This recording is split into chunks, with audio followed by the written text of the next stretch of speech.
ایک بار جب یہ اشک اللہ کے سامنے بہنے لگے اور یہ ہاتھ مانگنے کے لیے اللہ کے آگے اٹھنے لگے تو پھر اللہ کبھی ان ہاتھوں کو لوگوں کے آگے پھیلانے نہیں دیتا اور نہ ان آنکھوں کو کسی کے سامنے تر ہونے دیتا ہے۔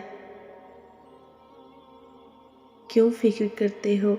جو رب تمہارے دل اور لبوں پر دعا کا خیال لا سکتا ہے نا، وہ تمہارے نصیب میں بھی تمہاری چاہت کو لکھنے پر قادر ہے۔ ان دعاؤں کے ذریعے ہمارا تعلق اللہ سے مضبوط ہو جاتا ہے، پھر جو مانگا وہ ملے یا نہ ملے پر اللہ ہمیں ضرور مل جاتا ہے۔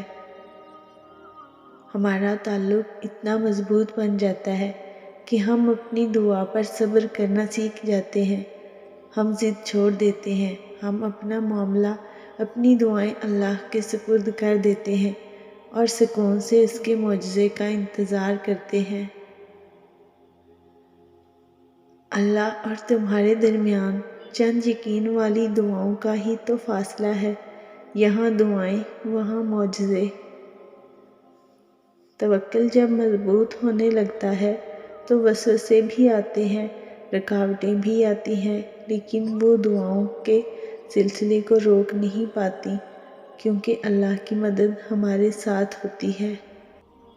کبھی کبھی ایسا بھی ہوتا ہے کہ دعا کے لیے ہاتھ نہیں اٹھ رہے ہوتے، اس حالت میں بس دل کرتا ہے کہ کسی طرح دل کو آرام آ جائے، نہ ہی آنکھوں سے آنسو نکل پاتے ہیں۔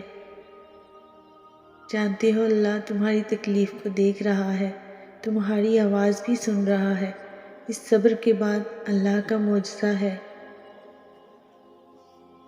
جانتے ہو اللہ کوئی لمحہ تمہاری زندگی میں بے وجہ نہیں بناتا، اس دعا کے بعد تمہاری کہانی بدلے گی، دعائیں قبول ہوں گی اور اللہ دعائیں رد نہیں کرتا۔